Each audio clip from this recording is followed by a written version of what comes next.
Salut tout le monde! Aujourd'hui on se retrouve pour faire de la pâte à pizza. On a besoin de 30 g d'huile d'olive. Pour ceux qui n'aiment pas l'huile d'olive, ils mettent de l'huile de tournesol. De 400 g de farine, précisément 400 g.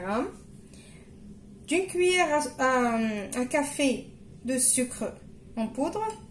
D'une cuillère à café de sel, d'un sachet de levure boulangère de 7 g, de 220 g d'eau, et on va aromatiser notre pâte d'ail en semoule et d'origan.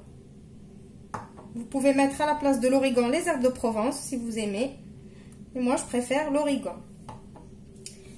On commence notre pâte.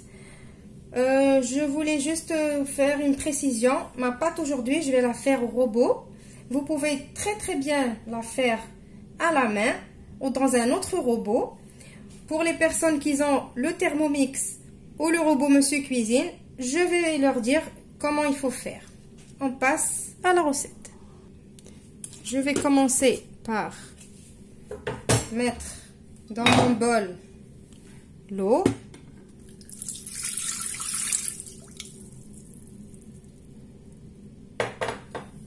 Si vous avez besoin de la pâte à pizza directement, vous mettez de l'eau tiède. Sinon, c'est que de l'eau à température ambiante. On va mettre l'huile.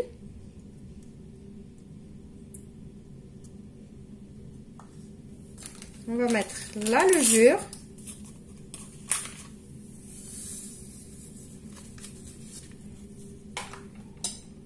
Et la cuillère à café de sucre. On va mettre le couvercle.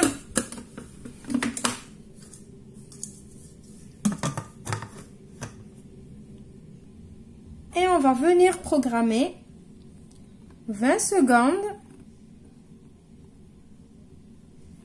Vitesse 2. Pour les personnes qui ont ce robot. Pour les personnes qui ont le Thermomix, eh bien, il n'y a rien qui change. Vous faites la même chose.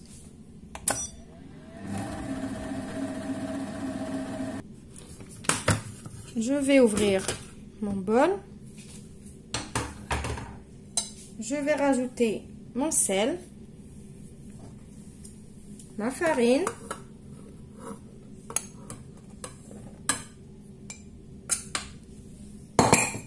je vais mettre un peu d'ail. Pour aromatiser la pâte, ça donne un très bon goût à la pâte à pizza. Et de l'origan.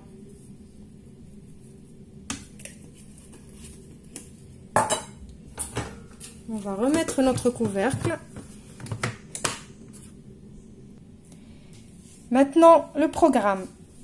Pour les personnes qui ont le même robot que moi, vous allez mettre le programme malaxé et vous allez appuyer sur marche. Les personnes qui ont le Thermomix, ils vont mettre 2 minutes, mode pétrin. Et puis, on se retrouve après. Mon robot a fini de pétrir. Voilà. Ma pâte, elles sont bonnes. Les quantités, elles sont vraiment justes. On n'a pas besoin ni de rajouter, ni de diminuer quoi que ce soit. Cette pâte, elle est réussie à 100%. Je vais la débarrasser et on se retrouve après. Voilà, notre pâte à pizza est prête. Maintenant, si vous avez besoin d'utiliser la pâte le jour même, vous la couvrez, vous huilez d'abord le saladier, vous la couvrez et vous la laissez dans un coin chaud à pousser pour travailler avec après. Sinon, faites comme moi. Moi, j'ai toujours de la pâte à pizza au congélateur. Je coupe ma pâte en fonction de mes besoins. Ou sinon, je la garde comme ça. Je la mets dans un sac à congélation et je la garde au congélateur. Ça peut rester 2-3 semaines, jusqu'à 4 semaines, elle reste intacte. De toute façon, je vais faire des recettes avec et vous allez voir que ma pâte, elle restera intacte. Je vous dis, on se retrouve dans une nouvelle vidéo. N'oubliez pas de vous abonner et de liker si vous avez aimé et surtout de partager avec vos connaissances. Au revoir et merci.